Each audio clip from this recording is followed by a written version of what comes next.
how to make a girlfriend who's out of your league. लड़कों ने पूछे. I think that's maybe because they, like you said, consider themselves as a 2 or a 3 or. Yeah. Confidence का scene ही वो है that firstly you gotta stop believing that there's a league that exists. ठीक है कि कोई league नहीं है, एक बंदी है जिसको तुम्हें बात करनी है. How you make it happen depends, वो बात की बात है. बट पहले ना लड़के ना अपने आप को पहले ही रिजेक्ट कर देते हैं अप्रोच करने के पहले बाय दीज थिंग्स कि यार मैं अच्छा नहीं दिखता हूँ, ये लड़की के पास तो अमीर लौंडे हैं, इस पे पैसा इतना है, इतनी फेमस है, मेरे पास तो आएगी नहीं. आधे बंदे वहीं छट जाते हैं. ठीक है. एंड मेरे को बड़ा अच्छा लगता है, तुम छट जाओ भाई, मेरे लिए और ईजी हो रहा है ना, कॉम्पिटिशन का मेरा रास्ता साफ हो रहा है. But never think कि there's a league that exists. Every team has a goalkeeper. That doesn't mean you cannot score. सुना? सिद्धांत ने मेरे को लाइन समझाई थी. Every team has. सिद्धांत पहुंचा हुआ खिलाड़ी है. That doesn't mean you cannot score. सिद्धांत ने फुटबॉल ही खेला है, स्कोर ही करे गोलकीपर के साथ पूरा. तो don't think that there's a league. उससे आगे चले जाओ. After that, always यार मेरे हिसाब से तो you should always try and be with the girl जो तुम्हें लग रहा है तुम्हें चाहिए बट तुम्हारी औकात नहीं है. Only then is it worth it. So when I started learning game and I started going out और मेरे को अपनी डेटिंग पे काम करना था, मेरे को वो लड़कियाँ नहीं चाहिए थी जो मुझे ऑलरेडी मिल रही हैं यार. I wanted the girls that जो एक एस्पिरेशन थी, like maybe a very attractive girl or maybe someone जिसके साथ मेरे पर्सनैलिटी मैच है या मुझे वो बंदी सही में पसंद है, वही तो चाहिए. Only then is it worth it. और एवरीथिंग दैट वी टीच या जो भी हमने बात करी, मैंने वही सोच के बताई हैं बातें कि तुम उसी लड़की पे जा रहे हो जो तुम्हें लग रहा है तुम्हारी औकात के बाहर है. एंड वो स्टार्ट वहीं से होता है. पहले अपने आप को रिजेक्ट मत करो, उसको जाके अप्रोच करो.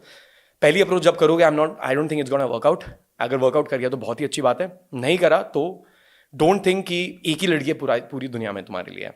Look at this as like the best dating advice is working on yourself and try and get good with girls in general and then you will find that girl जो तुम्हें सही में पसंद है और जो सही में उतनी अट्रैक्टिव है.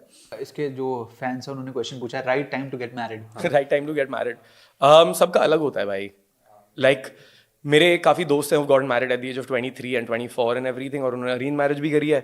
ऑल्दो अरेंज मैरिज का नहीं समझ आता यार मुझे, बड़ा ना मतलब आई फील कंट्री में अरेंज मैरिज ज़रूरी है, लेकिन if I talk to man मतलब तुम कैसे ही बोल रहे हो कि यार माँ बाप ने सब दिला दिया तुम्हें, पाल पोस के बड़ा कर दिया, अब तुमसे एक लड़की भी नहीं पट रही है, वो भी माँ बाप ही लेके आए. और like what kind of a manly thing is that to do. भाई एक बंदी तो ढूंढ लो यार, एक लड़की से बात तो कर लो. लड़की बोलते हैं हम सिग्मा है, लड़की सामने अप्रोच करने की हिम्मत नहीं हो रही. अबे तुम क्या सिग्मा हो भाई, तुमने वेट ज़्यादा उठा लिया और तुमने पैसे ज़्यादा कमा लिए, good shit. But as a man एक नेचुरल इंस्टिंक्ट होता है, सुंदर लड़की दिखी है, मुझे बात करनी है उससे यार, किसको नहीं होता है यहाँ पे.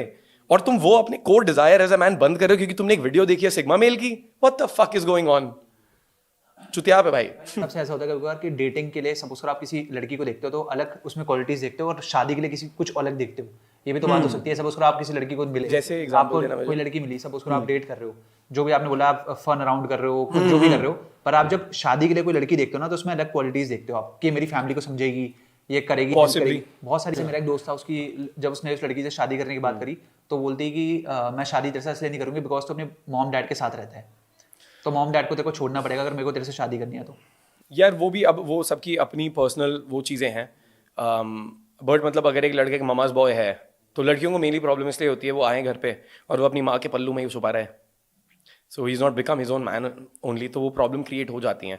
तो आई थिंक उस केस में अगर लड़की नहीं शादी कर रही उस बंदे को बोलना चाहिए, अगर उसके नॉन नेगोशिएबल है कि उसको पेरेंट्स के साथ ही रहना है तो भाई find a girl that is agreeable on that.